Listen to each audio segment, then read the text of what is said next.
तो बच्चों next topic के ऊपर जाने से पहले हम लोग प्रीवियस टॉपिक का अभी रिकैप कर लेते हैं। प्रीवियस टॉपिक में हम लोगों ने की features of animal kingdom, animal phylum समझे हैं, क्या क्या ग्रुप के की फीचर हैं। उसके बाद हम लोग जो कल कर रहे थे वो बॉडी प्लान्स पे हमने बात की है। डिफरेंट एनिमल्स का जो body regions, body regions body regions and body surfaces. तो एक एलाइड आइडिया था, इस पे हम लोगों ने डिस्कशन किया। तो की फीचर्स एक्चुअली आप ये जान लीजिए कि कभी भी ये किसी दो ग्रुप कोई इसको रिप्रेजेंट नहीं करेंगे। जैसे ये नहीं है कि कोई ऐसा की फीचर हो जो फाइलम आर्थ्रोपोडा हो, आर्थ्रोपोडा के लिए भी हो, और वही की फीचर जो है वो किसी दूसरे ग्रुप मोलस्का या किसी और में काम कर रहा हो।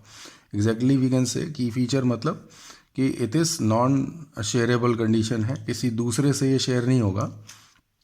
की फीचर की बात कर रहा हूँ, दूसरे फीचर हो सकते हैं बट की फीचर जो है वो एक यूनिक फीचर होगा।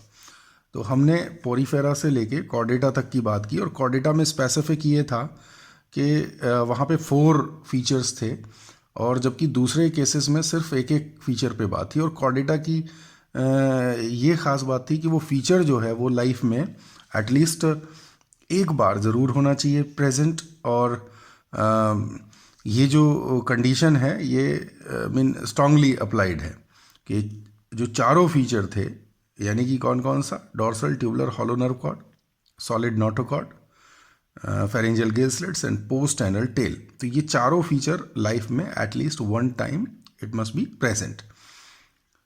तो इसी वजह से कि जो यहाँ पे नोटोकॉर्ड सेमी डेवलप्ड है हेमिकॉर्डेटा के केस में, तो इट वाज सेपरेटेड कि भाई ये पूरा फीचर नहीं है तो इसको हम बाहर रख लेते हैं। तो it was formed as a separate minor phylum. ये कुछ मैं एडिशनल इनपुट आपको दे दे रहा हूँ यहाँ पे। तो यहाँ की feature and body regions, body surfaces, ये कल हमारा डिटेल था। अभी जो हम आगे बढ़ रहे हैं, जो आइडियाज़ हमारे क्लासिफिकेशन सिस्टम में लिए गए थे, तो उनका थोड़ा डिटेल करेंगे, क्योंकि कहीं ना कहीं वो कुछ एक्स्ट्रा एज जो वहाँ से हमें मिल सकती है। बाकी कुछ क्वेश्चंस जो हैं वहाँ से क्रिएट हो सकते हैं। तो let us move to the topic for the day.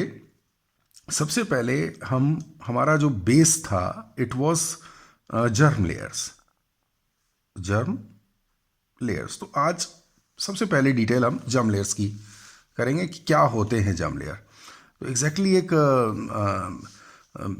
जो एम्ब्रियोनिक हमारा प्रोसेस है, हम उसको एक बार फर्टिलाइजेशन है ऑनवर्ड्स, इसको थोड़ा सा देखते हैं कि क्या क्या होता है। तो आप जानते हैं कि फर्स्ट ऑफ ऑल गैमीटोजेनेसिस जब हो जाती है, स्पर्म एंड ओवा जो है वो फॉर्म हो जाते हैं, तो स्पर्म एंड ओवम की जो फर्टिलाइजेशन प्रोसेस हो जाती है, whether it may inside the mother's body or it may be in the environment. Fertilisation के बाद जो फॉर्मेशन है वो जाइगोट बन गया है, and zygote converts into morula. Morula, zygote से मोरुला बनेगा, and it is by the process of cleavage, you know, cleavage के थ्रू मोरुला फॉर्म हो जाता है। मोरुला से एक सॉलिड एक स्ट्रक्चर बनती है, हॉलो स्ट्रक्चर है, that is blastula. And after blastula gastrula is formed. Exactly, in blastula some layers are formed, and the structure becomes gastrula. Gastrula exactly अगर मैं कहूँ तो ये एक इस तरह एक हॉलो स्ट्रक्चर हो जाती है, और यहाँ जो ये ओपनिंग आप देख रहे हैं, ये ओपनिंग ब्लास्टोपोर कहलाता है। ये ओपनिंग कहलाएगा ब्लास्टोपोर। और the layer outside it is called as ectoderm, layer inside is endoderm, and in between ecto and endo there is another layer, it is mesoderm. ये mesoderm है, and the cavity formed below the blastopore, this is referred as archentron. Arch mean primitive, entron मतलब digestive system और gut you can say. तो ये जो structure था gastrula जो है, it is early embryo and it is triple layered in advanced cases, it is triple layered, ecto meso endo तीनों मौजूद हैं यहाँ पे। और ब्लास्टुला के अंदर वो चेंजेस हुए। एग्जैक्टली ब्लास्टुला जो था, अगर उसको मैं समराइज करूँ तो it was the structure holding a cavity called as blastocele, but there was no opening outside. There is cell mass inside it, and the surrounding layer was trophoectoderm.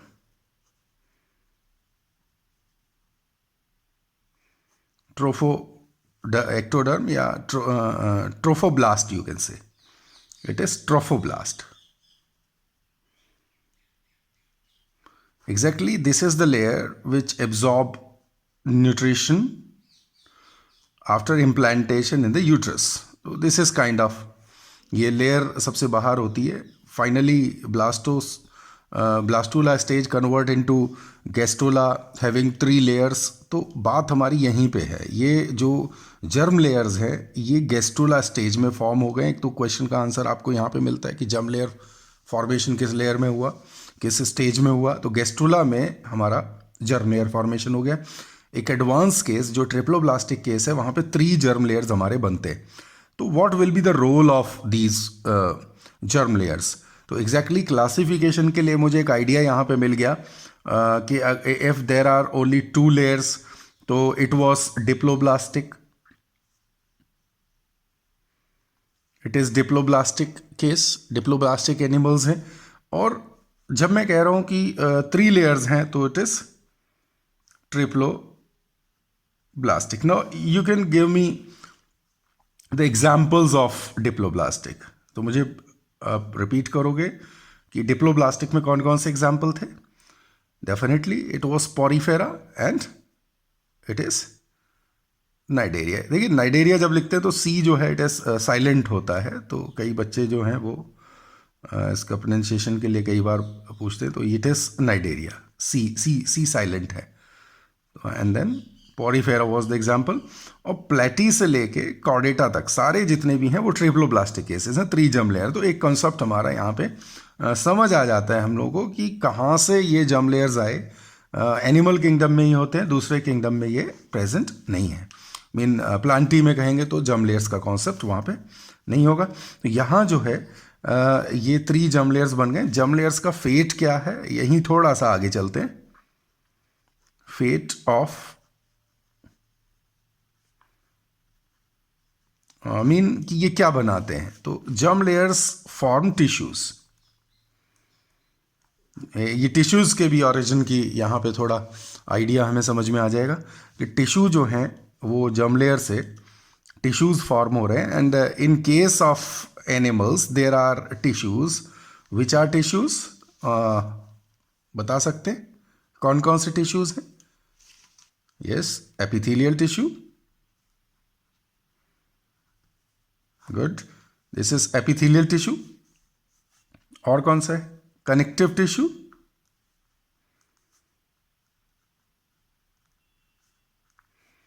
connective tissue, muscular tissue, and nervous tissue. Exactly, there are 4 types of tissues. in animals. And another thing कि there are three types of germ layers. There are three germ layers. All three germ layers they form tissues. अब specifically है, ये नहीं है कि कोई भी germ layer कोई भी टिश्यू बनाएगा तो कौन सा टिश्यू किस जर्म लेयर से बनता है। तो ये यहाँ पे एक समझने का है, थोड़ा इसको समझ लेंगे तो आपको हमेशा याद रहेगा कौन सा टिश्यू किस जर्म लेयर से बन रहा है। तो यहाँ जब मैं एक्टोडर्म की बात करता हूँ, मैं इसको इस तरह कर लेता हूँ एक डिटेल प्रॉपरली। तो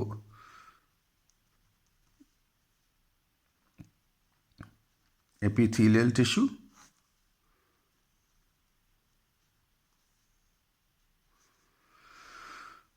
connective tissue,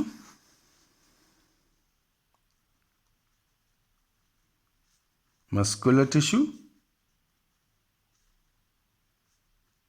nervous tissue। तो ये हमारा टिश्यूज़ हैं। एपिथेलियल टिश्यू बिकॉज फीचर देखिए तो एपिथेलियल टिश्यू किसी भी बॉडी ऑर्गन को लाइन अप करता है, बॉडी के बाहर से या अंदर से उसको लाइन करेगा। तो epithelial tissue can originate from all types of germ layers, यानी कि epithelial tissue ectoderm, mesoderm, endoderm तीनों से फॉर्म हो जाएगा। तीनों से जनरेट होने वाला टिश्यू कौन है? वो एपिथेलियल टिश्यू है। कनेक्टिव टिश्यू किससे आ जाता है? कनेक्टिव टिश्यू जो है it is from mesoderm only. Muscular tissue from mesoderm, but exceptional case हैं। आइज के अंदर जो सिलियरी मसल्स हैं वो मसल्स जो हैं वो आपको एक्टोडर्म से आएंगे। सिलियरी मसल्स ऑफ आई, ये एक्सेप्शनल केस, आप इसको याद रखिएगा कि ciliary muscles of I ectoderm से आएगा, एक्टोडर्म से आएगा, ये एक्सेप्शनल केस है। Nervous tissue ectoderm only. This was additional extended idea जो आपको जब टिश्यूज पढ़ेंगे तो वहाँ भी ये काम आ जाएगा। जर्म लेयर क्या करते हैं, तो आपको एक बात यहाँ पे ब्रीफ हो गई है। Epithelial tissue, connective tissue, muscular tissue, nervous tissue. तो लेट अस सी कि सबसे ज़्यादा, सबसे मैक्सिमम जो मैं कहूँ कि सबसे यूज़ में कौन सा टिश्यू आ रहा है। तो आप देखिए कि एपिथेलियल टिश्यू में मेसोडर्म काम आ रही है। कौन सी जर्म लेयर किस टिश्यू में काम आ रही है? तो मेसोडर्म जो है एपिथेलियल टिश्यू में काम आ रही है। कनेक्टिव टिश्यू जो है उसके अंदर मेसोडर्म है। मेसोडर्म मस्कुलर टिश्यू के अंदर भी है। और ये देखिए मैक्सिमम यूज़ हो रहा है। तो मैक्सिमम यूज़ होने वाला और मैक्सिमम सिस्टम जो है, आप देखिए कि जिसमें जिन एनिमल्स के केस में मेसोडर्म है ही नहीं, तो वहाँ पे क्या है कि कनेक्टिव टिश्यू नहीं बनेगा, मस्कुलर टिश्यू में नहीं बनेगा। तो लेट अस एग्जामिन पोरीफेरा नाइडेरिया। तो वहाँ पे ऐसे कोई टिश्यूज़ नहीं बन रहे हैं, मतलब ना तो वहाँ कनेक्टिव टिश्यू है ना मस्कुलर टिश्यू, और इनसे ऑरिजिन होने वाला, मतलब आप देखिए कि जो कनेक्टिव टिश्यू है उसका एग्जाम्पल ब्लड भी है, बोन भी है। तो बोन, ब्लड जैसी चीज़ें जो है वो इन दो ग्रुप्स में, पोरीफेरा नाइडेरिया, टिनोफोरा, इनके अंदर नहीं मिलेगा। ये समझने का है। और एक्टोडर्म की बात है तो नर्वस सिस्टम की ओरिजिन जो है आप नाइडेरिया में देखते हो कि सबसे पहली बार जो नर्वस सिस्टम है वो यहाँ पे एग्जिस्ट करने लगा है, और नर्व नेटवर्क जो है वो मिल जाता है सबसे पहली बार नाइडेरिया के केस में। और जहाँ तक एपिथेलियल लाइनिंग की बात है तो पोरीफेरा नाइडेरिया में दोनों में एपिथेलियल लाइनिंग, एपिथेलियल टिश्यू जो है वो मौजूद रहेगा। तो ये कॉन्सेप्ट इम्पॉर्टेंट है काफ़ी, क्वेश्चंस भी यहाँ से बन जाते हैं।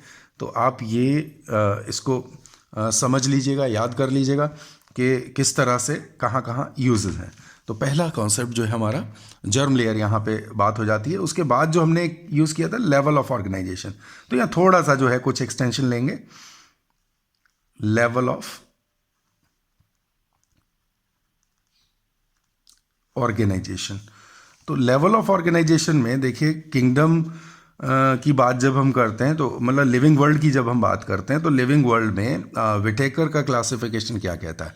When ever you move from left hand side to right hand side, complexity is going to be increased. और ये कॉम्प्लेक्सिटी शुरू होती है सेल के लेवल से, कि एटलीस्ट जो सबसे पहले जो ऑर्गेनिजम्स यहाँ पे हम लिविंग बीइंग में ले रहे हैं, तो सिंगल सेल्ड हैं, उसके बाद they become multi sailed. Multi sailed में भी कंडीशन आ जाता है, बंच ऑफ सेल है, आइदर टिश्यू ग्रेड है और ऑर्गन सिस्टम ग्रेड है। तो इस तरह से आगे बढ़ते हैं किंगडम एनिमेलिया के केस में। तो फर्स्ट ऑफ ऑल जो यहाँ पे level of organisation living world के अंदर जो है, किंगडम एनिमेलिया नहीं, लिविंग वर्ल्ड के अंदर जो पूरा है, लिविंग वर्ल्ड में सेल से शुरू हो रहे हैं और फाइनली हम जो है वो ऑर्गन सिस्टम लेवल तक जाते हैं। तो फर्स्ट ऑफ ऑल जो लेवल ऑफ ऑर्गेनाइजेशन है, that is cellular level in living world में कह रहा हूं, लिविंग वर्ल्ड के पहले की भी बात करूंगा। तो लिविंग वर्ल्ड में सेल्यूलर लेवल ऑफ ऑर्गेनाइजेशन है। देन सेल्यूलर के बाद आप कहते हैं cell,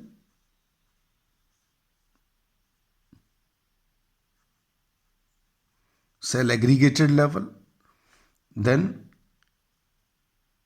tissue grade, then organ and organ system. यही था। हमने जब शुरू किया तो किंगडम एनिमेलिया यहां से शुरू हो रहा है, not the cellular grade. Exactly the cellular grade mean, अब बुक में cell aggregated is also referred as cellular grade, but I call it cell aggregated because group bunch of cell है ना। Many of references they also refer as cell aggregated level. तो exactly तो अकेला अकेला cell भी perform कर रहा है, तो उस पॉइंट ऑफ व्यू से सेल्यूलर कह देते हैं, बट ग्रुप ऑफ सेल है। सेल्यूलर ग्रेड, ट्रूली जो सेल्यूलर ग्रेड ऑर्गेनाइजेशन है वो मोनेरा एंड प्रोटिस्टा में हम लोग यहाँ ऑब्जर्व कर लेते हैं। मोनेरा में जो बैक्टीरिया है और प्रोटिस्टा में यूनिसेल्यूलर यूकैरियोट्स हैं। Monera unicellular prokaryotes, unicellular prokaryotes यहां पे they are unicellular prokaryotes and protista are unicellular eukaryotes cases हैं।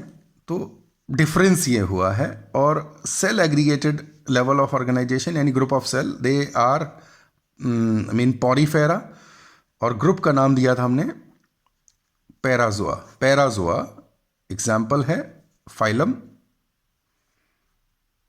पोरीफेरा, और स्पॉन्जेस, दे इंक्लूड स्पॉन्जेस। दूसरी बात थी टिश्यू ग्रेड में मेटाजोआ है, and metazoa had radial symmetry, तो they are called as radiata. तो टिश्यू के हिसाब से हम उसको बोलेंगे मेटाजोआ और सिमेट्री के हिसाब से उसको बोलेंगे रेडिएटा। तो फिलहाल मैं यहाँ पे मेटाजोआ, क्योंकि बात टिश्यू लेवल ऑफ ऑर्गेनाइजेशन की कर रहे हैं, तो Metazoa group it is based upon the level of organisation tissue grade. इसके बाद जो इसका एग्जाम्पल हम ले रहे थे, इट वॉज नाइडेरिया, यानी कि ओल्ड नेम सीलेंट्रेटा, एंड दूसरा एग्जाम्पल टेनोफोरा यहाँ पे आ जा रहा है। उसके बाद जितने भी हैं Platyhelminthes to Chordata, they all belong to organ and organ system grade. तो यू कैन से क्लासिफिकेशन में Parazoa, Metazoa and Platyhelminthes से कॉर्डेटा, इस ग्रुप का नाम हम दे रहे हैं Eumetazoa. So you can say on the basis of level of organisation, this is Parazoa, Metazoa, Eumetazoa. तो आपको ये पॉइंट ऑफ व्यू भी यहाँ पे समझ आ जाता है। सेल्यूलर ग्रेड में Monera, protista, unicellular prokaryote definition है, यूनिसेलर यूकैरियोट्स दे आर, यहाँ पे ये इसका डेफिनेशन हो जाता है प्रोटिस्टा का। तो ये कंडीशंस हैं। अब बात थी कि सेल ग्रेड ऑर्गेनाइजेशन के पहले भी क्या कोई organisation, level of organisation nature में मौजूद है? सेलुलर ग्रेड से पहले कोई है या नहीं है, उसको भी देख लेते हैं। तो सेल ग्रेड से पहले मैं अगर नेचर में एग्जिस्ट करने की बात करूं तो सबसे पहला लेवल ऑफ ऑर्गेनाइजेशन मैं कहूँगा कि सब एटॉमिक लेवल है। इट इज सब एटॉमिक लेवल, यानी कि इलेक्ट्रॉन, प्रोटॉन, न्यूट्रॉन, ये सब एटॉमिक लेवल है। देन एटॉमिक लेवल है, मॉलिक्यूलर लेवल है। मॉलिक्यूलर लेवल के बाद आप कर देते हैं मॉलिक्यूल्स के बाद आ जाते हैं compounds, compound level. Compound level के बाद cell organelles we can consider, because we are going towards living world. तो subcellular, subcellular level, this is the transitional level, जहां के बाद सेल्यूलर लेवल शुरू हो जाएगा। तो सेल्यूलर से लिविंग वर्ल्ड की शुरुआत है। इट इज यहां पे लिविंग वर्ल्ड शुरू हो रहा है। सेल्यूलर के बाद जो मैंने आपको बता दिया कि सेल के बाद था हमारा cell aggregated, then tissue, then organ and organ system level. And then you say कि उसके बाद क्या होता है। तो उसके बाद जो है ऑर्गेनिज्म को हम कंप्लीट फॉर्म में देखते हैं। Organism, then what is the level of organisation, उसके बाद आ जाता है ऑर्गेनिज्म है तो उसके पॉपुलेशन हो जाएंगे। पॉपुलेशन के बाद different types of population, they form community, then ecosystem, then biosphere. तो let us see what is happening कि यहाँ जो है ये कुछ वो है जो आप इकोलॉजी जैसे सब्जेक्ट्स के अंदर आप पढ़ते हैं इसको। ऑर्गेनिज्म क्या है, population, community, ecosystem, biosphere, this is under study of ecology. यहां आप देखिए कि क्या कह रहे हैं हम लोग, सब atomic level, atomic, molecular, compound, this all is the part of the natural science called chemistry. इस केमिस्ट्री में हम इन सारे डिटेल्स को पढ़ रहे हैं। सब cellular level, this is very important. It is found in virus.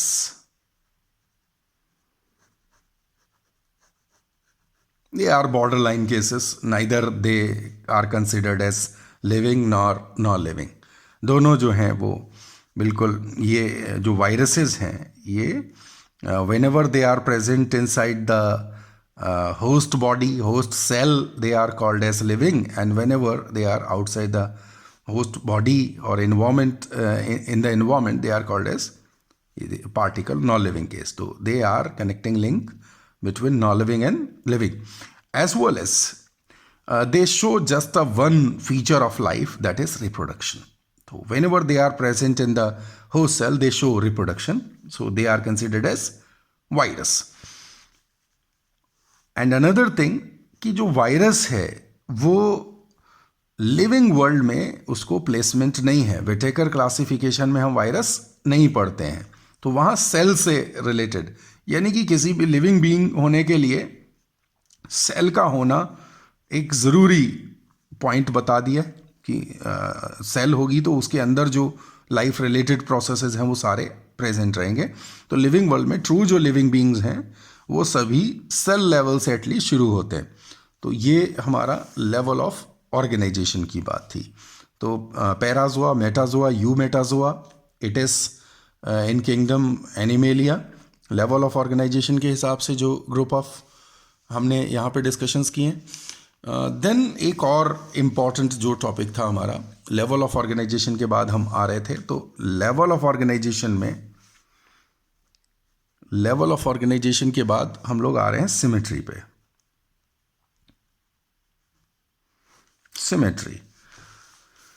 Symmetry के अंदर जो कॉन्सेप्ट है हमारा, तो सिमेट्री में डेफिनेटली कोई भी स्ट्रक्चर जिसको अगर हम एक प्लेन से कट करते हैं, एक सर्टेन प्लेन हम कोई भी लेंगे जो नॉर्मली बॉडी के सेंटर से पास करेगा, तो बॉडी को वो दो बराबर हिस्से में डिवाइड कर देगा।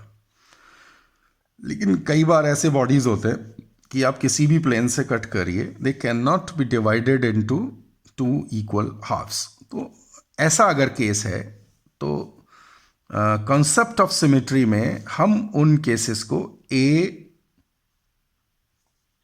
सिमेट्रिकल ऑब्जेक्ट्स कहेंगे,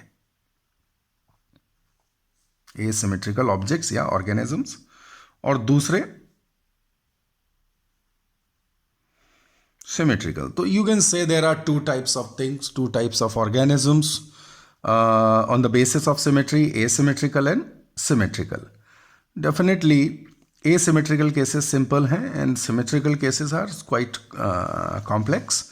तो सिमेट्री के टाइप्स की बात करें तो सिमेट्री का जो टाइप्स है, एसिमेट्रिकल तो अलग हो गया, लेकिन जब सिमेट्री है तो कैसी कैसी है।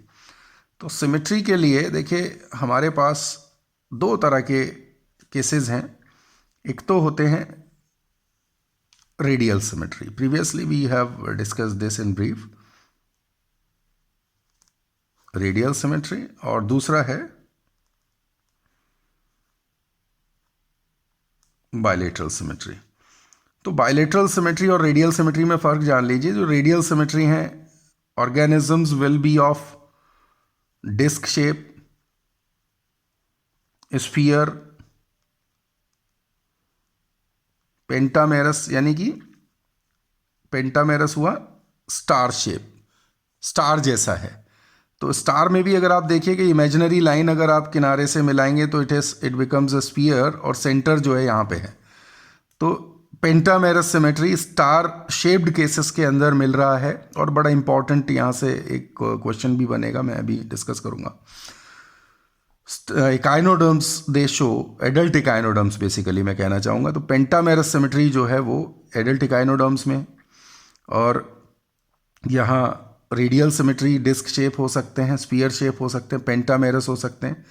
तो रेडियल सिमेट्री को मैं ये देख रहा हूँ कि हम कहीं ना कहीं इसको दो तरीके से देख पाएंगे, मतलब सिंपल रेडियल सिमेट्री है और थोड़ा सा एडवांस्ड। तो रेडियल सिमेट्री में, radial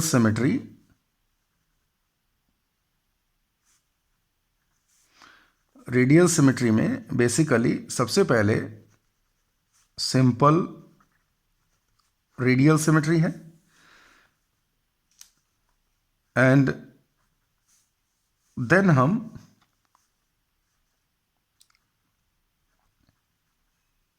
complex radial further we can say, otherwise सीधे सीधे तौर पे भी उसको जो है, जो मैंने एग्जांपल दे दिया उस तरह भी याद कर सकते हैं।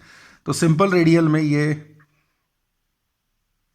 स्फीयर में मिलेगा आपको या डिस्क में मिल जाएगा। मीन इट इज़ लाइक कि भाई ये सेंटर से X plane, Y plane, Z plane और एनी अदर एन प्लेन, कहीं से भी आप कट करिए तो the body will define into two equal halves. और इस तरह का जो सिमेट्री का एग्जाम्पल हमारा है वो आपको मिल जाएगा, जैसे जेली फिशेस में आपको सीधे सीधे मिल जाता है। ठीक है, तो ये हमारा एग्जाम्पल है, जेली फिशेस के अंदर मिल जाएगा। ओबेलिया का जो मेड्यूसा फॉर्म है, यानी कि जो अम्ब्रेला शेप फॉर्म है, उसके अंदर भी ये मिलेगा। These are the examples of both the examples of phylum Cnidaria. तो like you will see कि this is jellyfish, तो इसको आप कैसे भी कट करिए बराबर ये डिवाइड हो जाएगा। कॉम्प्लेक्स जो रेडियल सिमेट्री है उसमें आप बाइरेडियल कह सकते हो। Biradial symmetry it is found in cylindrical cases like ये मीन बाइरेडियल। अगर सिलेंडर के केसेस में देखेंगे, सिलेंड्रिकल केसेस में देखेंगे तो सर्कल जो है वो आपको दो जगह यहाँ पे फॉर्म मिल रहा है दोनों एजेस के ऊपर, so that it is by radial symmetry. और एग्जाम्पल हमारा यहाँ पे सी एनिमॉन्स में, और दूसरा हमारा जो हाइड्रा जैसे केसेस में भी ये मिल रहा है हम लोगों को। Then pentamerous star shaped case है। डेफिनेटली ये एडल्ट इकाइनोडर्म्स, याद रखिएगा एडल्ट इकाइनोडर्म्स के अंदर मिल रहा है। And the cases having radial symmetry since their embryonic stage, cases having radial symmetry since their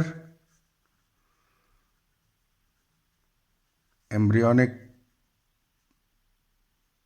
phase are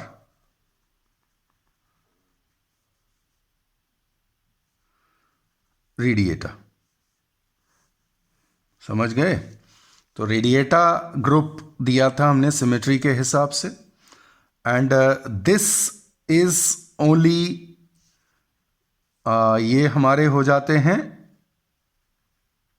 Cnidaria और टेनोफोरा जैसे केसेस। नाइडेरिया एंड टेनोफोरा जैसे केसेस जो हैं वो इस कंडीशन में आ जाएंगे हमारे। तो व्हाट अबाउट दिस इकाइनोडर्मेटा की बात करूं तो ये, इसको हम क्यों नहीं रेडिएटा में रख रहे हैं? It comes under Echinodermata. अगर याद कर रहे हो आप तो echinoderms are the members of definitely Bilateria. क्यों? क्योंकि इकाइनोडर्म्स का जो एडल्ट है वो शो कर रहा है पेंटामेरस सिमेट्री, और जो लार्वा उसका है या एम्ब्रियो है वो शो कर रहा है हमारा bilateral symmetry, so that they are kept in bilatria. Let us see bilateral symmetry. तो bilateral symmetry easy है, पहले बता दिया था। अगर शुरू के लेक्चर की बात करें उसमें तो for example this is a complex case, a human body you can से। तो अगर देखें तो ये प्लेन कहीं से भी मैं कट करूं तो इक्वल हाफ्स में बॉडी नहीं जा रही है। तो यहाँ सेंटर से जब हम करते हैं, मीडियल लाइन से कट करते हैं, तो एक जो हाफ है it forms a mirror image. इसको अगर मैं शीशे पे लगा दूं तो पूरी बॉडी जो है वो फॉर्म दिखती है हमें यहाँ पे। ठीक है, तो पूरी बॉडी का जो फॉर्मेशन है वो हमें यहाँ पे दिख जाता है।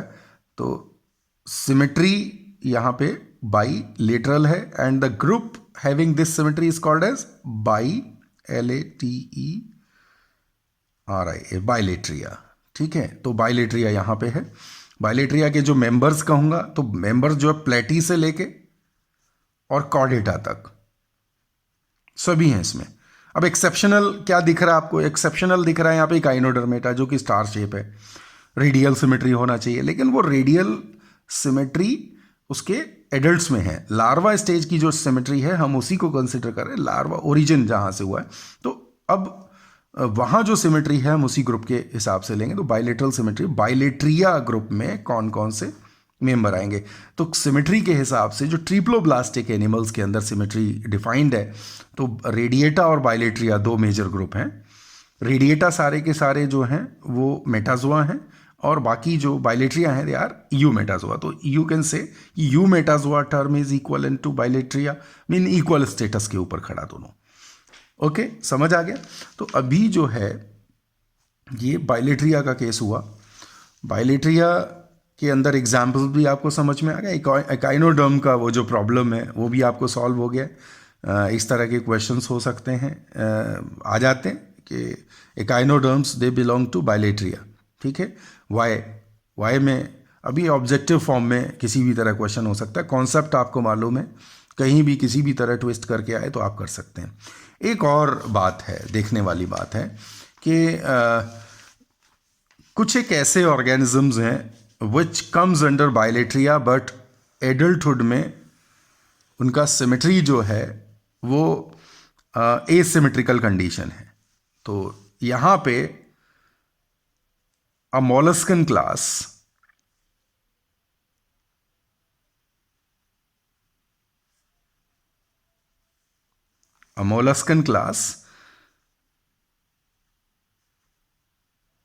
gastropoda, a molluscan class gastropoda which include snails show asymmetry in adulthood. This is important thing कि जो ये ग्रुप है गैस्ट्रोपोडा यानी स्नेल्स जो होते हैं, स्नेल्स की बात करूं तो दे लुक लाइक ये इस तरह से है। अब इसको आप किधर से भी, चूंकि यहाँ स्पाइरल होता है इसके शेल के ऊपर, तो कहीं से भी स्पाइरल की खास बात है, स्पाइरल होगा तो उसको कट करेंगे तो वो बराबर पार्ट में डिवाइड नहीं होता, किसी भी प्लेन से नहीं होता है। तो so that this is adult case जो ट्विस्टिंग, यानी कि एक और बात आती है कि टॉर्शन कहाँ मिलता है। ट्विस्टिंग यानी कि फिनोमेना है torsion, it is found in Gastropoda. तो एम्ब्रियो जो है इसका जो ये ट्विस्ट करने लगेगा शेल इसका, और एम्ब्रियोनिक स्टेज के बाद ही, और इस तरह ये क्या बन जाता है, ये एसिमेट्रिकल हो जाता है। तो एक एसिमेट्रिकल क्लास है, एसिमेट्रिकल बाइलेटरल क्लास है, दैट इज गैस्ट्रोपोडा। याद रखने वाला बात है कि शेल्स जो होते हैं, जो स्नेल्स हैं, जैसे पाइला करके क्वेश्चन आ सकता है कि पाइला जो है दैट इज एसिमेट्रिकल केस। पाइला या एप्पल स्नेल इसको बोलते हैं, ये एसिमेट्रिकल केस है।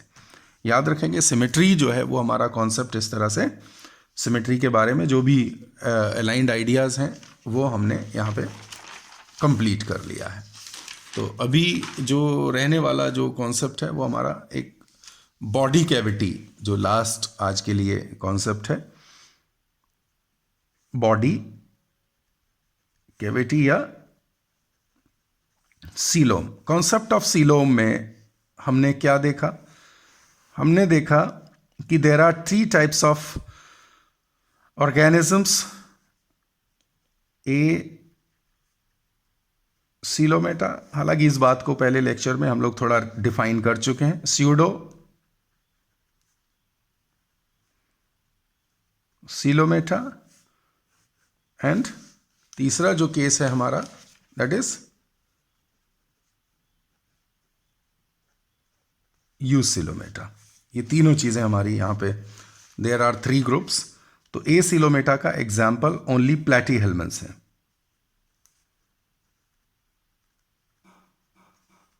ओनली प्लेटीहेल्मिन्थ्स। तो कैसे यहाँ पे प्लेटीहेल्मिन्थ्स के अंदर बॉडी कैविटी नहीं है, तो मैं यहाँ एक लिवर फ्लूक की बॉडी के अंदर इस सिचुएशन को समझा देता हूँ, कंडीशन को समझा देता हूँ। This is the body of liver fluke, and if you cut the transverse section of this, you will see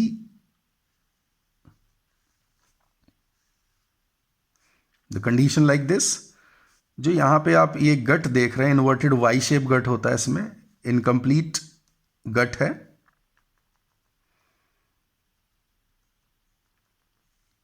आप यहां देख रहे हैं कि द आउटर लेयर एक्टोडर्म है, ये जो गट है ये एंडोडर्म है, और बीच में ये स्पेस पूरा का पूरा फिल्ड है। This is complete field space. ये एक टिश्यू है, parenchyma tissue of mesodermal origin है। तो आप ये देखिएगा कि जो बॉडी है इसमें ये तीनों लेयर आपको दिख रही है, बट बॉडी कैविटी कोई नहीं दिख रही है। ठीक है, तो यहां पे पैरन काइमा एक टिश्यू बीच में है, ये मीजोडर्म है एक्चुअली, मीजोडर्मल टिश्यू। तो parenchyma, mesoderm is present in the form of parenchyma. तो यहाँ पे ये बॉडी में आप देख रहे हैं कि टिश्यू जो है वो पूरा फिल्ड है, बॉडी कैविटी नहीं है। तो this kind of condition is called as acylometa condition, and the group is acylometa and the condition is acylomate. Condition is acylomate, the name of group acylometa, and the example is platyhelminth. platyhelminth में जैसे आप क्या क्या देख लेते हो, taenia देख लेते हैं, फेशोला देख लेते हैं, तो taenia solium, fasciola hepatica, these are the example. तो लीफ शेप है. दूसरा जो है, जो टीनिया है वो हमारे रिबन शेप कैटेगरी के हैं. स्यूडोसिलोमेटा में एग्जाम्पल मेरा निमेटोडा था, and the case was they are tapering on the ends, they have digestive system inside, on one side there is mouth, another side there is anus. अब section cut करते हैं, तो section cut करने में आप ये देखते हो कि अंदर जो है दिस इज गट, बाहर एक्टोडर्म है, गट जो है दैट इज एंडोडर्म, एंड यहाँ देख रहे हैं कि पैरेन्काइमा के बीच में ये बबल जैसे स्पेसेस छूट गए हैं. ठीक है, तो ये पैरेन्काइमा है और ये स्पेस छूट गए, तो ये जो है ना ट्रू कैविटी नहीं है. दिस इज कॉल्ड स्यूडोसीलोम, स्यूडोसील या स्यूडोसीलोम. तो स्यूडोसीलोमिक फ्लूइड से भरा हुआ होगा, और ख़ास बात ये है कि ये जो कैविटी है ये कोई लाइन से नहीं बना है, मतलब कोई ये लेयर से जनरेट नहीं हुआ है. उस तरह इसमें कोई प्रॉपर लेयरिंग नहीं है किसी टिश्यू का या जर्म लेयर का. यहाँ पे जस्ट बबल जैसा स्पेस बीच में कैविटी जैसा छूट गया, तो it is the cavity like space is called as pseudocoel. Eucoelomata मैंने बताया था साइजोसीलोम एंड एंटेरोसीलोम. तो यूसिलोमेटा, साइजोसीलोम है तो साइजोसीलोमेटा, द ग्रुप इज साइजोसीलोमेटा, साइजोसीलोम की वजह से साइजोमेटा, और यहां पे एंटेरोसीलोमेटा. सीधे सीधे एनिमल के कट को दिखा देता हूं. एनिमल कट करेंगे, यहां बीच में डाइजेस्टिव सिस्टम एंडोडर्म के थ्रू लाइंड है. यहां देखिए कि जो this is external mesoderm, this is internal mesoderm, और ये स्प्लैंचनिक या कनेक्टिंग mesoderm या कनेक्टिंग mesoderm. एंड यहाँ ये दो स्पेस जो डिवाइडेड स्पेस है, तो डिवाइडेड स्पेस को हम लोग कह रहे हैं साइजोसील. एग्जाम्पल हमारे कौन थे? एनेलिडा, आर्थ्रोपोडा, एनेलिडा, आर्थ्रोपोडा, और नेक्स्ट क्या है? Mollusca. एंटेरोसीलोमेटा, it is the body cavity is not divided but lined by truly defined mesoderm. This is endoderm, this is ectoderm. तो इकाइनोडर्मेटा एग्जाम्पल है हमारा, इकाइनोडर्मेटा एग्जाम्पल है, और दूसरा है chordata. These are the examples. Phylogenetically, Echinodermata is most closer या closest phylum to the chordata. सबसे advance phylogenetically कौन है? They are Echinodermata because they share a condition enterocoelom दोनों के साथ में. बाकी कुछ और एक्सटेंशंस अभी नेक्स्ट लेक्चर में हम लोग डिस्कस करेंगे. तो आज जो हमारा पूरा कॉन्सेप्ट था वो मैं आपको एक बार रिफाइन कर देता हूँ, डिफाइन कर देता हूँ यहाँ पे कि भी क्या क्या हमने अभी देखा था. तो एक तो जर्म लेयर हम लोग पढ़ रहे थे. जर्म लेयर के बाद हमने एपिथेलियल टिश्यू से लेके नर्वस टिश्यू तक की ओरिजिन तक की बात की है. लेवल ऑफ ऑर्गेनाइजेशन पे हम लोग आ गए थे.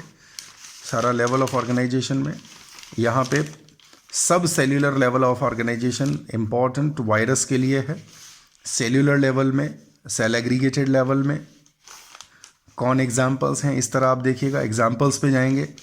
देन सिमेट्री पे आ गए, सिमेट्री के हिसाब से नेम ऑफ ग्रुप जो है वो किस तरह डिफाइन होता है, एग्जाम्पल अगेन। तो एक तरीके से देखिए कि जो हमने शुरू वाला लेक्चर किया था उसकी रिवीजन भी है यहाँ पे और थोड़ी डिटेल भी जो है हमें मिल रही है, बिकॉज बार बार जाने से, टॉपिक को इस तरह डिफाइन करने से, डिज़ाइन भी इस तरह किया है कि आपको बार बार रिवीजन हो जाए, उसका एक एक लेवल हम लोग इंक्रीज़ कर रहे हैं। तो रेडिएटा सिमेट्री की बात कर रहे थे, तो रेडिएटा और बाइलेट्रिया दोनों ग्रुप यहाँ पे हमने समझ लिए। देन बॉडी कैविटीज़ की हमने बात की। इसके बाद जो कॉन्सेप्ट हैं कुछ एक दो और हैं, वो नेक्स्ट लेक्चर में हम लोग डिस्कस करेंगे। एंड देन कॉर्डेटा को आगे हमने क्लासिफाई करना है, ठीक है।